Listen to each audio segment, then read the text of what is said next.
Hello, folks, and welcome once again to Focus on East Alabama. It's our privilege to have with us today Judge Alford Harden, and we're going to be talking with Judge Harden about the upcoming general election in November. Going to be talking about some rules and regulations regarding the voting, giving you some information regarding registration to vote and all this kind of good stuff. But Alfred, once again, let me thank you for taking time out of your busy schedule and visiting with us. It's always very nice, and I might tell our viewers that you consented to doing this only just early this morning, right? So it's always my pleasure. We appreciate that very much. Now, let me ask you first, Alfred, if you would kind of go over eligibility as far as voting eligibility in the general election is concerned. Give us some of the ground rules. Who is eligible to vote? Anybody who's over the age of 18 that's registered to vote can vote. Okay. Just that simple. All right. Now, how about the registration process? What do they require as far as identification and so forth? Well, it is actually extremely simple nowadays. One, you can go online to the Alabama Secretary of State's online program. Right. It's just alabamasecretaryofstate.gov, and you can register online then. And you put in your name and your address, your age. You put in your driver's license number, your last four of your social security number, hit enter. In the next few days, our registrars will send you a card out that says you're a registered voter and here's where you vote. And they really need to pay attention to that card, because that card will tell them where they vote in every election. Right. And I'll give you a prime example. Our district lines are not the same as the city district lines, and I help the city in their election as an advisor. Right. And Miss Charlotte Sierra does a wonderful job for them. But I do advise them some. And people don't realize I have 17 voting boxes. That's for the state and general elections. She only has 3. So Right. there's nowhere that our district lines can be the same. And people get confused because in the city, they may have voted at, say, Glenwood School, because a part of Phoenix City is in Lee County in a general election, but in the city election, they would vote at Roy Martin Center. So I want people to really pay attention to that card when they get it back, because it'll say, in the municipal elections, you vote here. In the state elections, you vote here. In Senate races, you vote here. In county races, you vote here. Right. If they pay attention to that, they'll know exactly where they need to vote every time. And if someone doesn't know where that they need to vote in the general election, if they'll call my office at 334-298-7979, one of my staff will be happy to connect them with somebody who can look up and tell them where they vote. Okay. Now, I know I went out to Smith Station the other day because they were certifying the results of the election, and I was asked to go out and just sit and witness it for the citizen, because they had some provisional ballots. And, you know, in all these years, I've never known exactly what a provisional ballot is, and I have never really known what would disqualify you as far as voting on a provisional ballot is concerned. Explain that to our viewers, please. A provisional ballot is a way that we have to ensure that everyone exercises that constitutional right. I'll give you an example. A gentleman comes into the Roy Martin Center the other week. He says, I vote here every time. Our records show that he didn't, that in that particular race, he should be voting in Smith Stations because he lived in the Lee County portion of Phoenix City, Right. Or the Lee County portion. But as it turns out, we let him vote a provisional ballot. He brought in adequate information to us to show that, yes, that's where he lived, and that's where he should have voted, and his vote counted. Okay. Now, if he weren't able to provide that, then that vote would not count. But on that day, at that time, he was allowed to vote. And that's what the provisional balloting is about, is so that we can assure them they exercise that right. Now, I can't guarantee that it's going to count, because some people have moved, they never re-registered in their new place, and when they get their new driver's license, it shows a new address, and they should register to vote there. But we try to exercise that with everyone that we can so that they can cast their vote. Okay. Now, you hear the term vetting, V-E-T-T-I-N-G, vetting. Is there any provision in the Alabama state law that provides for actually vetting an individual to determine whether, in fact, they are legally allowed to vote? Well, that's actually what we do by doing two things. One, we print the registration so that everybody can see that they are or they're not. I put it in 3 locations around our area. I put it here in Hurtsboro, and then I put it down in the senior center down on Fort Mitchell so that people can say. Right. And the other thing is we have our registrars. We have 3 registrars, and they're there to help you see, or to vet you that you are a registered voter or not. And they're easy to get in contact with. You can call down here to the courthouse. They'll put you right to them. Well, I know, and you know, we don't have a lot of, and I don't like to use the term aliens because they're not aliens. Aliens come from outer space, right? Immigrants, right. We don't have a lot of immigrants in our area, but in certain other states, there are a lot of immigrants that have come into the country, and you know, you hear all this hullabaloo that immigrants, illegal immigrants, are being allowed to vote.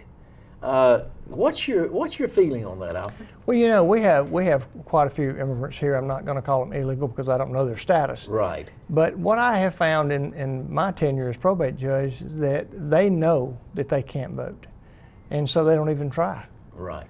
You know, if they're here illegally, they don't even try. We don't have it in our voting places, so I really can't speak to that in other areas. You know, once they become nationalized citizens, they're encouraged to go right then and register to vote, so that they can exercise that constitutional right that's guaranteed to them. Right. Okay. All right. Now, when we talk about voting these days, Alfred, I know one thing that I personally have been concerned about, because I have, ever since I was 18 years of age, I voted. But apathy is rampant as far as voting is concerned. I don't know what the figure is nationally as to the percentage of eligible voters that actually vote in most elections, but I bet you can tell us what it is in Russell County, can't you? I can tell you sadly what it is in Russell County. Okay. You know, we have, in Phoenix City, we have about 21,000 registered voters. 4,900 people just chose city council. Okay, that's what percentage? Have you figured it up yet? It's about 20%. About 20%. Right, and that holds true to the county too. And I don't understand that. Well, that's one reason I wanted to talk with you. But this far ahead of the general election is because between you and me, I want us to kind of launch a campaign to get out the vote. Well, that's what we have done in conjunction with the Secretary of State. That's one reason we made it. Some people say, well, I can't get down to register to vote because I work until 7 o'clock. Well, there's no excuse now because you can do it online. It takes you just a few moments, and then all they're going to do is that information is transmitted electronically to our registrars. They're going to fill it out and they're going to send you a card. So it's just too easy nowadays. Other thing is, if you're here to do your driver's license, you're not registered to vote, ask one of my girls. They'll hand you a card right then. You can fill it out. We'll walk it upstairs and you can be registered to vote. But Baxley, I do not understand. Now, you have to understand, I was born in 1956. From the time that I could walk, my dad took me when he voted. You remember the old booths with the curtains? Oh, yeah. He held me in his arms and he let me flip the levers for him. This is who we're voting for and this is why. But he did that to teach me my responsibility as a citizen, that it was my responsibility, and not just my right, it was my responsibility to choose the people who led my community. I'm not so sure that our younger parents are doing that nowadays. I'm not going to blame them. I don't know how they were raised, but I think if they showed their kids the importance, and maybe when they came up, because the apathy is rampant among our young people. Right, okay. Now, while we're talking about that, in the event that they don't choose to vote online, to register online, don't register in your office, they can always go to the registrar's office here in the courthouse, upstairs. You got 3 people up there working. We do. Miss Judy Evans, Mr. Gary Head, Mr. Jimmy Adams. Right. And they're sitting there waiting on people to come in. Right. Well, I understand in talking with one of them not long ago, and he shall remain nameless. Okay, so that narrows it down, right? But that the number of folks who came in and registered prior to the municipal election was significant. It really was. I was very proud to see people doing that. We had a lot of our citizens, not only the candidates, of course, the candidates want everybody to be registered, but a lot of citizens groups, some of the senior citizens groups, they were holding little rallies, you know, to vote, and that's how we've got to do it. I think it's a grassroots movement that you encourage people to be a part of your community. To really be a part of the community, you need to help choose your leaders. Okay. Now, who will we be voting for in the general election, which I think is, what is it, November the 6th? Is November the 8th. November 8th, okay. Who all will be on the ballot this time, Alfred? I think it'd be easier for me to tell you who's not on the ballot. Okay. No, we have all of our commissioners, our Russell County commissioners are going to be on the ballot. We're going to have, of course, some of the state offices are going to be on there, as well as the national, you know, of course, the presidential races will be on there as well. Mm-hmm. How about our congressmen and senators?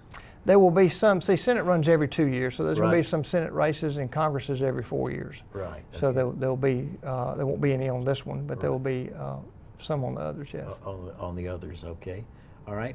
And how many? Again, let's go back and talk again about the number of boxes that you have that you're responsible for as far as Russell County is concerned. How many boxes is that? I have 17. 17. Mm-hmm. Okay. And I bet you have them memorized, don't you?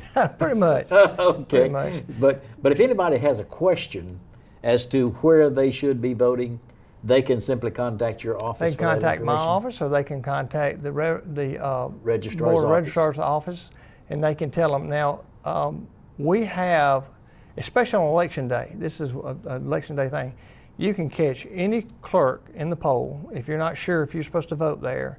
And I did this about 2 years ago. We have iPads. They have the entire voting list for all of Russell County. So you can walk into any poll and they can tell you where you vote. Mm-hmm. Okay, all right. We have about 1 minute left in this particular segment. What I would like for you to do is give our viewers your phone number, your office number, and the registrar's number if you know it offhand.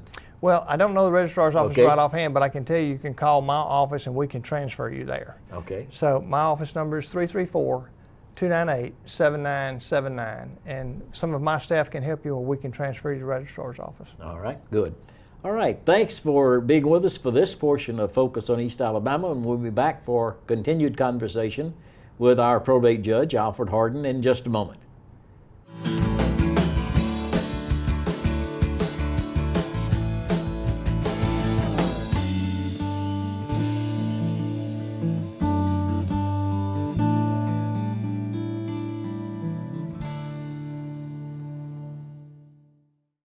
For our troops and their families, the military is more than a career.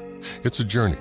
And every step along the way, the USO is there. It's an experience that soldier will never forget for the rest of his life. That's what the USO does. From the time they join to the time they transition out of the military, the USO is there, offering programs and support along the way. USO has tons of programs, how to do a job interview, what to wear, what not to wear, knowing that there was going to be a life after the military. For over 70 years, the USO has continued to meet the needs of our troops and their families, standing with them when it counts. We all got to watch pretty much his last goodbye right before we were notified he was gone. Without the USO, it wouldn't be possible for me and my children to watch Jared tell us that he loves us. These are memories that we'll have forever. Be a part of their journey. Learn more today at USO.org. You know what, guys? There's a lot of tree branches and dry brush over here. We should probably move the bonfire over there.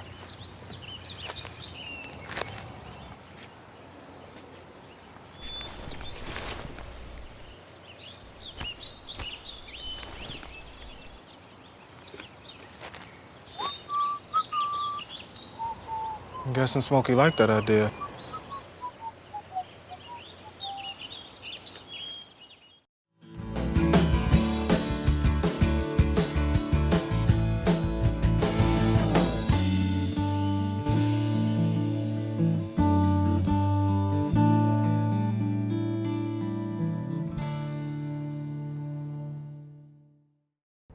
Welcome back to Focus on East Alabama. Again, our guest today is Judge Alford Harden, our probate judge here in Russell County. We've been sitting here talking with Judge Harden about some of the aspects as far as voting procedures are concerned. And I asked him a question off camera just a moment ago because, frankly, after the municipal election, there was a lot of stuff, you know. Of course, Judge, I don't get on Facebook. I don't do that kind of stuff. The only time I get on a computer is if I'm trying to learn something for myself or send a message to somebody, okay? But I'm computer illiterate, thank God. But anyway, there was some so-called reports, and I said reports, plural, right, of apparent voter irregularities. Would you like to elaborate on that just a little bit? Well, if what you're alluded to in our off-camera conversation was that there was a voter who got out of the hospital on election day, late in the afternoon, and before she even went home, she came by the polls to vote. And the clerk in that particular polling place took her ID inside, registered her to vote as she would have been inside, returned her ballot to her car, and even the Facebook picture shows the lady who got out of the hospital voting her ballot, and then the clerk took it back and cast it for her. That should not have happened. When we found out about it, it was taken care of immediately. And I say that the clerk thought with her heart and not her head, because if the lady had made it to that door and sat down inside, the clerk could have helped her all day long. Mm-hmm. There's just no provision in Alabama law to take a ballot outside. Okay. But it was only one case. It was only one ballot. One case, and all of our races were decided by large margins, so it would not have made a difference in any race. Okay, and I also asked you off camera, and you agreed to comment on this, is what constitutes, quotation marks, vote buying? If a candidate offers anything to a constituent of value and the constituent accepts that item of value and then goes and casts a vote for that person, that is considered vote buying. Now, of value is determined just like that, of value. It could be a hot dog. Mm-hmm. It could be a coupon for $5 to go get you a barbecue plate from a certain barbecue place. Mm-hmm. It could actually be money. But if the item of value is offered in exchange for the vote, it's illegal. Okay. Now, have you had reports of some of this kind of activity going on in our elections? I have been very fortunate when I've heard of these type things. I generally hear of them before they happen. Mm-hmm. And that's when I call the candidate and say, you know, if this is what you're going to do, you can expect to be taken off even if you win, because it constitutes vote buying. And generally speaking, they don't want to lose like that. So, and most of the time it's innocent. You know, they say, well, I'm just going to give them a hot dog for coming by and voting. Well, that's a thing of value, and it's considered vote buying. Mm-hmm. And how about the restrictions as far as political activity within X number of feet of the entrance to the voting area? You know, the biggest complaint that I get on any election day is I'm tired of being harassed on the way to the poll. Mm-hmm. Actually, in 3 different occasions, the Alabama Probate Judges Association, which I'm the treasurer of, has put in a bill to move it to 300 feet. Mm-hmm. Then we put in a bill to move it to 100 feet. And actually some of our legislative body are the ones who kill it. And I do not understand that, because first of all, it's my belief that people have their mind made up before they get there. Second of all, if you want to lose a vote, harass them all the way to the door. Mm-hmm. So it's actually 30 feet, which is, in my opinion, way too close. Mm-hmm. And it's aggravating. The constituents don't like it. They don't like being harassed, and they walk in there with a handful of everything somebody's handed them the whole time. And then my poll workers wind up having to clean it up because they leave it in there because they don't want to put it in their car. Right, right. You know, so it's 30 feet. It needs to be further. I'm not going to say 300 is the answer, but I think 100 would be a good start. 100 feet. All right. How do you go about selecting poll workers? First of all, Is there a process? There is, and I'm glad you asked that. We have a difficult time getting poll workers because it is a long day. It's a 14-hour day. When our elections open on November 8th, they'll open the polls at 8 o'clock in the morning, and they'll close them at 8 o'clock that night because we open and close based on Montgomery time, which is 7 to 7. And it's very little money. You know, if you do that for the entire day, we're going to pay you $100. And that's a long, long day. I beg people all the time, give me your name, because what happens is the canvassing board, myself, Ms. Coulter, Kathy Coulter, our circuit court clerk, Right. and the sheriff pick them. And our goal, and this is the only goal we have that day, is to produce a good and honest and fair election. So we want good, honest, and fair people there. People that can follow instructions like we give them in our poll worker schools, and people that want to make sure that no improprieties take place. We have the hardest time getting people to come work in the polls, especially young people. And I know they have to take a day off at work and everything, and $100 really probably doesn't compensate them for that day. But it's rewarding. You get to see a lot of people you know. I really enjoy Election Day because I speak to 2,000 people that I don't normally get to see. Exactly. Yeah. And everybody that I can talk into doing it, and we get them to do it, then they usually say, I want to do it again, you know, because they've really enjoyed it. It's not a hard process. You know, we're going to verify that you are who you are, right, or you say you are, and that you're going to be working in the right place, because you have to work. Unless I have a situation where I didn't have enough poll workers in one box, I can't move poll workers to another box.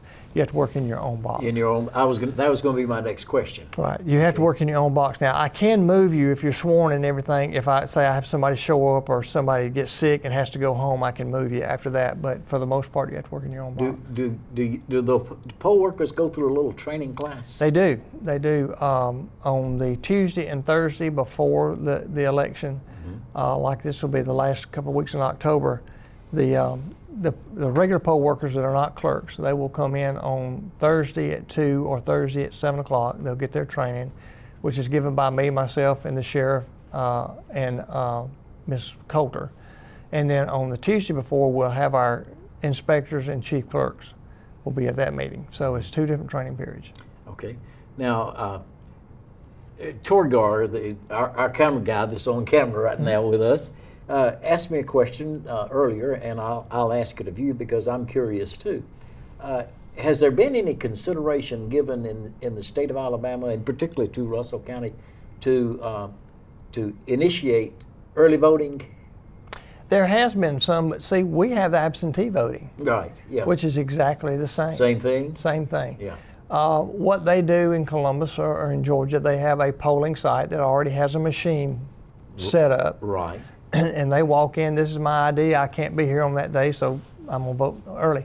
We have absentee balloting, and they can do the same exact thing. Right. They walk in Miss Kathy Coulter's office, this is who I am, I'm going to be out of town that day, I'm going to be at work that day, I'd like to vote. She hands them a ballot, they seal it up, and it's voted on the same day as everybody else. Right, okay. So that's really early voting. I mean, we call it absentee balloting, and they call it early voting. Well, I know Melanie and I were in Apalachicola last weekend, and they were just closing out the early voting down there, and they have a really high percentage of individuals that are actually doing early voting in the state of Florida. Don't know what the reason is for that, unless they just don't want to stand in line to go when they go to vote. A lot of it, I'm talking to some of my friends who live in Columbus, a lot of times they do it, but it's just out of convenience. Right. They may, you know, inadvertently be near the polling place on a certain day, and they say, well, I can do it today, I'm not going to be able to do it that day, so they just go ahead and do it. What I tell people, if you want to vote early, just come vote absentee. It's just that easy. It's one location. It's on the 3rd floor of our Judicial Center, Miss Kathy Coulter's office. Right. She has a room designated just for that. And she'll verify that you are who you say you are, and she'll give you a ballot, and you get to vote. So when will voting actually start technically for the November 8th election, Alfred? We just approved the ballots yesterday. And as soon as the ballots are received here, Ms. Coulter will be ready for anybody who wants to vote absentee. Okay, all right. And that should be about what? I would Timeframe? guess within the next 2 weeks. Within the next 2 weeks, people could go to the courthouse and say, hey, They'll have a month and a half. Yeah, okay, I want to vote early. All Right. What do you think we can do, Judge, in order to try to really turn out the vote in this general election? What's the most important things that we as citizens can do? I think the best thing that we can do is talk to our friends and just ask them simply, did you vote in the last election? And I hate to say this as probate judge, I kind of shame folks into it. Because my granddaddy had a saying, he said, if you didn't vote, don't gripe. Exactly. Yeah. You know, well, I like to be able to say what I want to say about whatever happened, and the way I'm going to do that is I'm going to vote. So I tell folks, hey, that's fine, don't vote, but if you don't vote, don't gripe. Mm-hmm. So I would just tell people to ask your friends, did you vote? If you didn't, why not? Because if you don't think one vote counts, go back to the hanging chad. Exactly right. Exactly right. Or even bringing it closer to home, the voting at Smith Station. You know, there were 10 provisional. Got my tongue wrapped around my eye teeth and couldn't see what I was saying. But anyway, provisional ballots there, and those really made a real difference in the outcome of that election for that particular place on city council. Well, you can even bring it closer to home here. We've had, my office was decided at one time by 11 votes. That is close. So you figure the probate judge's office was decided by 11 votes. Right. And by law, in order to be elected, you have to have 50% plus one, right? Plus one, that's it. And you never can tell when you're going to be that one vote, right? Right, and every vote counts. Every vote counts, that's exactly right. Well, again, I want to say thank you for allowing us to come down and interrupt you here, and want to wish you a happy Labor Day. Hope to see you at the Labor Day Fair down at the old courthouse, and I'm quite sure we probably would. No, you told me you're going down to check on your house. Well, I'm going to see if the hurricane took my house. Oh, so. let's hope and pray that it did not. But we thank you too for being with us for Focus on East Alabama today. Need to remind you, this is brought to you by CTV Beam, your hometown connection for cable television, high-speed internet, and home telephone. And I messed that up, but that's all right. See you again next time.